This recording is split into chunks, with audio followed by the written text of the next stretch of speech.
Friends, welcome to DM. நான் உங்கள் Uma. So இந்த வீடியோ பற்றி நம்ம என்ன பார்க்க போறோம் அப்படின்னா, ரீசனிங் PYQ சீரிஸ்ல கிளாஸ் 22 தான் பார்க்க போறோம். ஸோ இதுல ஆல்ரெடி நம்ம 21 கிளாஸஸ் கம்ப்ளீட் பண்ணியாச்சு. அது எல்லாமே ரீசனிங் PYQ சீரிஸ் அப்படிங்கிற பிளேலிஸ்ட்ல இருக்கு. அதே மாதிரி மேக்ஸ் PYQ சீரிஸ்ல பாத்தீங்க அப்படின்னா 22 கிளாஸஸ் கம்ப்ளீட் பண்ணியாச்சு. அது எல்லாமே மேக்ஸ் PYQ சீரிஸ் அப்படிங்கிற பிளேலிஸ்ட்ல இருக்கு. ஓகேங்களா? ஸோ இன்னைக்கான 5 கேள்விகள் பார்க்கலாம். ஸோ 5மே பாத்தீங்கன்னா டிஃப்ரெண்ட் டைப்ல இருக்கும். பாருங்க, 2020 ஜனவரி 1ஆம் தேதி வியாழக்கிழமை எனில் 2021 ஜனவரி முதல் நாள் என்ன கிழமை? இது வந்து கேலண்டர் சம்.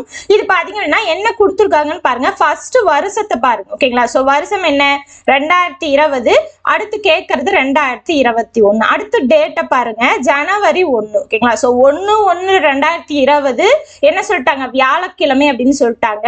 1/1/2021 என்ன கிழமை அப்படின்னு சொல்லி கேட்கறாங்க. ஓகேங்களா? சோ அப்போ இதுல இருந்து இது பாத்தீங்கன்னா முழுசா ஒரு வருஷம் இல்லையா?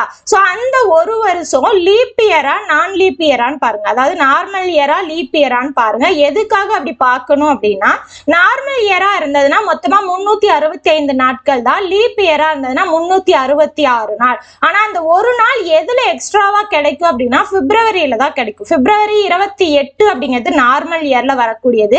இதுவே 29 வந்துச்சு அப்படின்னா லீப் இயர்ல வரும். ஓகேங்களா? சோ அதை எப்படி கண்டுபிடிக்கலாம் பாருங்க. இப்போ இந்த வருஷத்துல இருந்து இந்த வருஷம் தான் நம்ம கண்டுபிடிக்க போறோம் இல்லையா? அப்ப 2020 அப்படிங்கிறது 4ஆல டிவைட் ஆகுமான்னு பாருங்க. ஓகேங்களா? சோ 4ஆல டிவைட் ஆச்சு அப்படின்னா அது லீப் இயர். சோ இவ்ளோ பெருசையும் 4ஆல டிவைட் ஆகுதான்னு பார்க்கணுமா அப்படின்னா அதுவும் தேவை கிடையாது. கடைசி 2 டிஜிட் இருக்கு இல்லையா? அந்த 2 4ஆல டிவைட் ஆகுதான்னு பாருங்க. இப்ப 20 அப்படிங்கிறது கண்டிப்பா 4ஆல டிவைட் ஆகும். அப்படி டிவைட் ஆச்சு அப்படின்னா இந்த 2020 அப்படிங்கிறது லீப் இயர். ஜனவரியிலேயே ஸ்டார்ட் ஆயிடுது. அப்ப பிப்ரவரி கண்டிப்பா வரும். அப்ப கண்டிப்பா பிப்ரவரியில 29 நாள் தான் இருக்கும் இல்லையா? அப்ப 366 நாட்கள் இருக்கும். ஓகேங்களா? சோ 366 நாட்கள்ல ஆட் டே பாத்தீங்க அப்படின்னா உங்களுக்கு 2 நாள் இருக்கும். 2 ஆட் டே வரும்.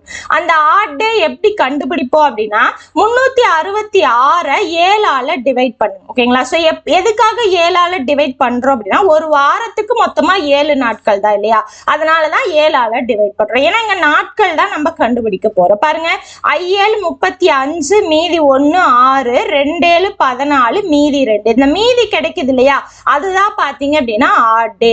அப்ப 52 வாரங்கள் முழுமையா முடிஞ்சிரும். அது வந்து 365 நாளா இருந்தாலும் சரி, 366 நாளா இருந்தாலும் சரி, 52 வாரங்கள் கம்ப்ளீட்டடா முடிஞ்சிடும். அது எந்த கிழமையுமா இருந்தாலுமே. ஓகேங்களா? சோ ஞாயிறுல இருந்து சனிக்கிழமை வரைக்கும் எந்த கிழமை இருந்தாலுமே 52 கம்பல்சரியா வந்துரும். அந்த மீதி இருக்க 2 நாள் அப்படிங்கறதா என்ன நாள் அப்படிங்கறது நமக்கு தெரியாது. ஓகேங்களா?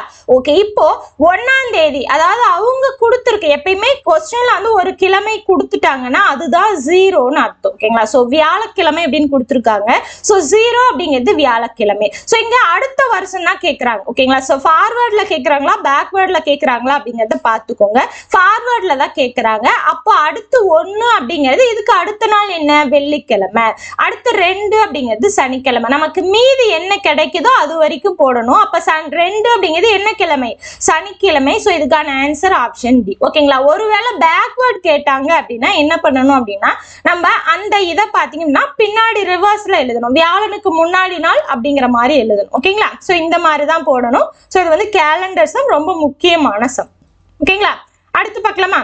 பாருங்க, விடுபட்ட இடத்தை நிரப்புக. சோ இந்த மாதிரி எந்த ஒரு ஷேப்பா இருந்தாலுமே உங்களுக்கு வந்து ஃபுல்லா நம்பர்ஸ் கொடுத்துருவாங்க. நம்பர்ஸ் ஆகட்டும், லெட்டர்ஸ் ஆகட்டும், இல்ல ரெண்டுமே கலந்தாகட்டும் கொடுத்துருவாங்க. 2 3 கொடுத்துட்டு இன்னொரு இதுல என்ன வரும் அப்படிங்கிற மாதிரி கொஸ்டின் மார்க் கொடுத்துருப்பாங்க. சோ அவங்க கொடுத்துருக்க 2 3ல எந்த ரிலேஷன் வந்து அந்த இடத்துல ஃபார்ம் ஆகுதோ அதை அப்படியே நம்ம இந்த இடத்துல இம்ப்ளிமெண்ட் பண்ணணும். பாருங்க, 6 36 216. அதாவது இந்த இடத்துல 6 ஸ்கொயரும் இந்த இடத்துல 6 கியூபும் போட்டிருக்காங்க. அதே மாதிரி இந்த இடத்துல 5 ஸ்கொயர், இந்த இடத்துல 5 கியூப். அப்ப இது என்ன வரும்? இந்த இடத்துல 4 ஸ்கொயர் 4 கியூப், 4 ஸ்கொயர் 16, 4 கியூப் 64 அவங்களே கொடுத்துட்டாங்க. அப்ப இதுக்கான ஆன்சர் என்ன? அந்த கொஸ்டின் மார்க் இருக்க இடத்துல வரக்கூடிய ஆன்சர் 16. ஆப்ஷன் டி தான் ஆன்சர். எந்த ஷேப்ல எந்த நம்பர் கொடுத்திருந்தாலுமே அவங்க முழுசா கொடுத்துருப்பாங்க இல்லையா? அதுல இருக்க ரிலேஷன் என்னன்னு கண்டுபிடிச்சதுக்கு அப்புறம் அதை கொண்டு போய் கேட்டிருக்க அந்த இடத்துல இம்ப்ளிமெண்ட் பண்ணணும். ஓகேங்களா? அடுத்த கொஸ்டின் பார்க்கலாமா? அடுத்து பாருங்க. சோ இது பாத்தீங்க அப்படின்னா உங்களுக்கு இது என்னது ரிலேஷன்ஷிப் கான்செப்ட், அதாவது பிளட் ரிலேஷன் அப்படின்னு சொல்லுவாங்க. பாருங்க, ஒரு பெண்ணை காட்டி ராஜ் அவள் என் மனைவியின் சகோதரியின் மகள் என கூறினார். ராஜ் என்பவரின் மனைவி அப்பெண்ணுக்கு என்ன உறவு? ஓகேங்களா. சோ எப்பயுமே ஒருத்தங்க வந்து என்னோட அப்படின்னு அவங்க சொன்னாங்க அப்படின்னா எந்த இடத்துல சொல்றாங்களோ அதுல இருந்து ஸ்டார்ட் பண்ணணும். ஓகேங்களா. சோ என்ன சொல்றாரு? ஒரு பெண்ணை காட்டி ராஜ் தான் சொல்றாரு. என்ன சொல்றாரு அப்படின்னு பாருங்க. ஃபர்ஸ்ட் ராஜ் தான் சொல்றாரா, அவரை எழுதிக்கோங்க. எப்பயுமே ஆண்கள் அப்படின்னா ஸ்கொயர், பெண்கள் அப்படின்னா சர்க்கிள். ஓகேங்களா. சோ ராஜ் அப்படிங்கிறதுக்கு ஸ்கொயர் போட்டுக்கோங்க. என்ன சொல்றாரு? அவள் என் மனைவியின். ஓகேங்களா. சோ என்னோட மனைவி, மனைவினா பக்கவாட்டுல இந்த மாதிரி 2 அம்புக்குறி மாதிரி போடணும். ஓகேங்களா. சோ மனைவி பெண்ணு, அப்ப சர்க்கிள். அப்போ ராஜோட மனைவி, மனைவியின் சகோதரி, சகோதரினாலும் பக்கவாட்டுல தான் எழுதணும். சோ சகோதரி. புரியுதுங்களா. சோ சகோதரி, அதுக்கப்புறம் ஹஸ்பண்ட் அண்ட் ஒய்ஃப், அதுக்கப்புறம் பாத்தீங்க அப்படின்னா brothers or sister, husband and wife, friends, இது எல்லாமே பக்கவாட்டுல வரும். பேரண்ட்ஸ் எல்லாமே, பேரண்ட்ஸ், கிராண்ட் பேரண்ட்ஸ் எல்லாமே மேல போகும். ஓகேங்களா. சோ சன், அதுக்கப்புறம் கிராண்ட் டாட்டர் எல்லாமே கீழே வரும். ஓகேங்களா. சோ இப்போ இந்த மாதிரி போட்டாச்சா. சகோதரியின் மகள், மகள் அப்படின்னா கீழே. ஓகேங்களா. சோ இவங்க வந்து சகோதரியின் மகள், இவங்க தான் அந்த பெண். ஓகேங்களா. சோ ஏன்னா அவங்க அந்த ராஜ் சொன்னார் இல்லையா, அந்த பெண் வந்து இந்த பொண்ணு தான். ஓகேங்களா.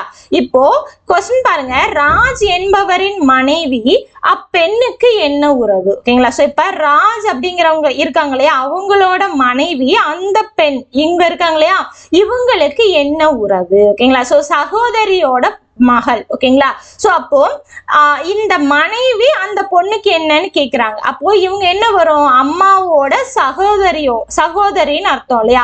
சோ சகோதரி, பெரியம்மா, சித்தி எப்படி வேணா இருக்கலாம். சோ இங்கிலீஷ்ல உங்களுக்கு ஆண்ட் அப்படிங்கிற மாதிரி ஒரே இதா கொடுத்துருவாங்க. அத்தையா இருந்தாலும் சரி, பெரியம்மா, சித்தி எதுவா இருந்தாலுமே ஆண்ட் அப்படின்னு கொடுத்துருவாங்க. ஓகேங்களா. சோ இந்த இடத்துல ஆப்ஷன் ஏ சித்தி தான் ஆன்சர். ஓகேங்களா. மத்தது எதுவுமே அதுக்கு சம்பந்தமா வராது. சோ இதுக்கான ஆன்சர் சித்தி. ஓகேங்களா.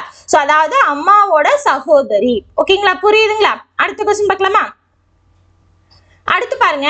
சோ இது பகடை சம், கொஞ்சம் வித்தியாசமா இருக்கும், தெளிவா கவனிங்க. 1 முதல் 6 வரை எண்ணிடப்பட்டுள்ள ஒரு பகடையை கருத்தில் கொண்டு விடையல். ஓகேங்களா. சோ 1ல இருந்து 6 வரைக்கும் இருக்கு, அதாவது 1 2 3 4 5 6ன்னு 6 வரைக்கும் இருக்கு. ஒரு பகடை இருக்கு, 6 முகங்கள். ஓகேங்களா. சோ என்ன கொடுத்துருக்காங்கன்னு பாருங்க. 2 3க்கு எதிரில். ஓகேங்களா. அதாவது 2க்கு ஆப்போசிட் 3ன்னு இருக்கு. அதுக்கப்புறம் 4 மற்றும் 6க்கு அருகிலும், அதாவது 4 6ம் பாத்தீங்க அப்படின்னா இதுக்கு அருகில இருக்கு. ஆனா எந்த இடம்னு நமக்கு தெரியாது. 4 இங்க இருக்கலாம், இங்க இருக்கலாம், இங்க இருக்கலாம், எங்க வேணா இருக்கலாம். பட் இந்த மாதிரி அருகில இருக்கா. ஓகேங்களா. சோ இப்ப கீழ்கண்ட கூற்றுல எது சரியா இருக்கும் அப்படின்னு சொல்லி கேக்குறாங்க. ஃபார் எக்ஸாம்பிள் நான் ஒரு பகடை வரைகிறேன் பாருங்க. இந்த மாதிரி இருக்குன்னு வச்சுக்கோங்களேன். 3 பக்கங்கள் தான் நமக்கு தெரியும் இல்லையா, அந்த மாதிரி இருக்கு. நான் 2 இங்கன்னு வச்சுக்கிறேன். ஓகேங்களா. ஆப்போசிட் என்ன, அதாவது இதுக்கு பின்னாடி சைடு 3ன்னு இருக்குன்னு அர்த்தம். 6 அப்படிங்கிறத நான் இங்கன்னு வச்சுக்கிறேன். ஓகேங்களா. ஃபார் எக்ஸாம்பிள் இங்கன்னு வச்சுக்கிறேன். அப்ப 4 அப்படிங்கிறது ஒண்ணு இங்க இருக்கலாம், இல்லைன்னா இதுக்கு பக்கத்துல இங்க இருக்கலாம், இல்லைன்னா இதுக்கு கீழே இங்க இருக்கலாம், எந்த இடத்துல வேணா இருக்கலாம். ஓகேங்களா. ஆனா 3 ஆப்போசிட்ல இருக்கு. இந்த இடத்துல 4 அப்படிங்கிறது எந்த இடத்துல வேணா இருக்கலாம். அதே மாதிரி 6ஐயும் நீங்க மாத்தி போட்டுக்கலாம், அது உங்க இஷ்டம் தான். ஓகேங்களா. ஆனா 2க்கு பக்கத்துல 4 6 இருக்கணும், அவ்வளவுதான். ஃபார் எக்ஸாம்பிள் இந்த மாதிரி எழுதி இருக்க. சோ பாருங்க, 1 5க்கு எதிரில் இருக்கும். ஓகேங்களா. சோ இப்போ 1 அப்படிங்கிறது 5க்கு எதிரில இருக்கும்னு சொல்றாங்க. ஃபார் எக்ஸாம்பிள் இங்க நான் 4 இருக்குன்னு வச்சுக்கிட்டேன் அப்படின்னா இங்க 1 இங்க 5ன்னு இருக்குன்னு வச்சுக்கோங்களேன். இது ஆப்போசிட் கிடையாது இல்லையா, ஏன்னா இது அட்ஜசன்ட் சைடு. ஒருவேளை இங்க 4 இருக்குன்னா இங்க 5 வரும். அப்ப ஆப்போசிட்டா இருந்தாலும் இருக்கலாம், இல்லாட்டியும் இருக்கலாம். என்னால கன்ஃபார்மா அது வந்து எதிரில தான் இருக்கும் அப்படின்னு என்னால சொல்ல முடியாது.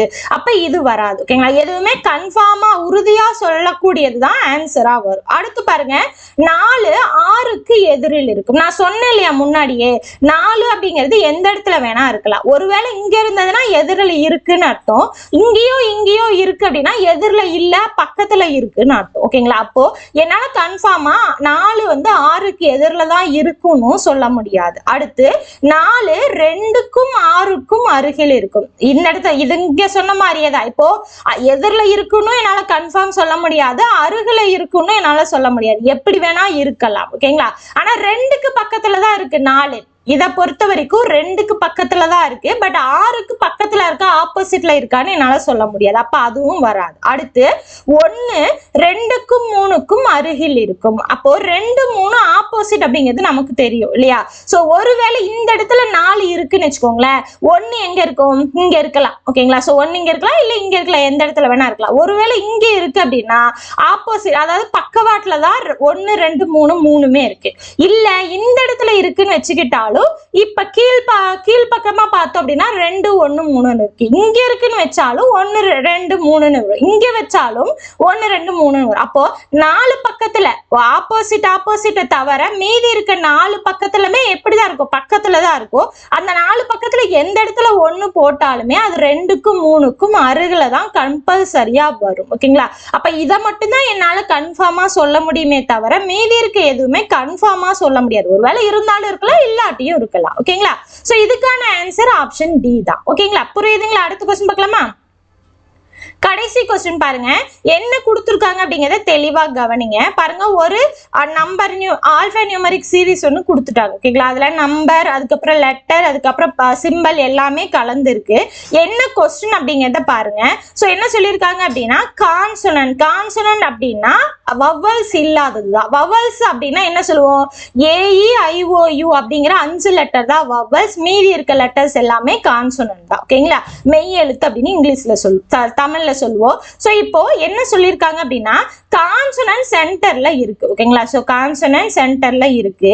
அதுக்கு முன்னாடி இமிடியேட்லி பிரசீடட் பை சிம்பிள், அதுக்கு முன்னாடி சிம்பிள் இருக்கு. அதுக்கப்புறம் immediately followed by a number, அதுக்கப்புறம் நம்பர் இருக்கு. ஓகேங்களா? சோ ஒரு சிம்பிள், அதாவது கான்சனன்ட் ஒன்னு எடுத்தீங்கன்னா அதுக்கு முன்னாடி சிம்பிளும் பின்னாடி நம்பரும் இருக்குன்னு சொல்றாங்க. இந்த இடத்துல நிறைய கான்சனன்ட் இருக்கு, அதனால நம்ம ஒன்னு நம்பர்ல இருந்து பாருங்க, இல்லைன்னா சிம்பிள்ல இருந்து பாருங்க. சிம்பிள்ல இருந்து பாத்தீங்க அப்படின்னா சிம்பிளுக்கு அடுத்து கான்சனன்ட் அடுத்து நம்பர் இருக்கணும். இல்ல நம்பர்ல இருந்து பாத்தீங்க அப்படின்னா நம்பருக்கு முன்னாடி கான்சனன்ட் முன்னாடி சிம்பிள்னு வரும். நான் இப்படியே போறேன். ஓகேங்களா? சோ சிம்பிள், கான்சனன்ட், நம்பர் இருக்கான்னு பாருங்க. ஃபர்ஸ்ட் சிம்பிள் இருக்கிறது எல்லாமே சூஸ் பண்ணுங்க. பாருங்க, பர்சன்டேஜ் இருக்கு, ஆஷ் இருக்கு, டாலர் இருக்கு, @ இருக்கு, காப்பிரைட் இருக்கு, ஆஸ்ட்ரிக் இருக்கு. ஓகேங்களா? சோ இப்போ இந்த இடத்துல அதுக்கப்புறம் கான்சனன்ட் வரணும். கான்சனன்ட்னா இந்த 5 இல்லாதது வரணும். ஓகேங்களா? அடுத்து பாருங்க, கே இருக்கு, அப்ப அந்த 5ல வரல. அடுத்து நம்பர் தான் வரணும். சோ பர்சன்டேஜ் K3 இது 1. ஓகேங்களா? அடுத்து ஆஷ் பாத்தீங்க அப்படின்னா ஆஷ்க்கு அப்புறம் உங்களுக்கு உயிர் எழுத்து வந்துருச்சு, அப்ப இது வராது, ஏன்னா கான்சனன்ட் தான் வரணும். அடுத்து டாலருக்கு அப்புறம் கான்சனன்ட் வருது, மறுபடியும் கான்சனன்ட் வருது, இந்த இடத்துல அதுக்கு அடுத்து நம்பர் தான் வரணும், அப்ப இதுவும் வராது. அடுத்து @ அப்புறம் ஒரு என் அப்படிங்கிறது கான்சனன்ட் அப்புறம் நம்பர், அப்ப இது வரலாம். அடுத்து காப்பிரைட்க்கு அப்புறம் ஒரு கான்சனன்ட் வருது, ஆனா அதுக்கப்புறம் சிம்பிள் வருது, அப்ப இதுவும் வராது. அடுத்து ஆஸ்ட்ரிக் அப்புறம் பாத்தீங்கன்னா நம்பர் வருது, கான்சனன்ட் தான் வரணும், அப்ப இதுவும் வராது. அப்போ பர்சன்டேஜ் K3ங்கிற ஒரு இதுவும் @ N4ங்கிறதும் வருது. மொத்தமா எத்தனை வருது? 2 வருது. இங்க கவுண்டிங் தான் கேக்குறாங்க, அப்ப ஆப்ஷன் பி தான் ஆன்சர். ஓகேங்களா? 2 தான் ஆன்சர். சோ அவ்வளவுதான். ஓகேங்களா? சோ இதோட பாத்தீங்கன்னா இன்னைக்கான 5 கேள்விகள் முடிஞ்சது. 5மே டிஃபரெண்டா இருந்திருக்கும். சோ கண்டிப்பா உங்களுக்கு யூஸ்ஃபுல்லா இருந்திருக்கும். எந்த அளவுக்கு யூஸ்ஃபுல்லா சொல்லிட்டு கமெண்ட் பாக்ஸ்ல கமெண்ட் பண்ணுங்க. உங்களோட ஃப்ரெண்ட்ஸ்க்கும் ஷேர் பண்ணுங்க, லைக் பண்ணுங்க. இது வரைக்கும் நம்மளோட சேனல் சப்ஸ்கிரைப் பண்ணல அப்படின்னா சப்ஸ்கிரைப் பண்ணி சப்போர்ட் பண்ணுங்க. அடுத்த கிளாஸ்ல பார்க்கலாம். தேங்க்யூ.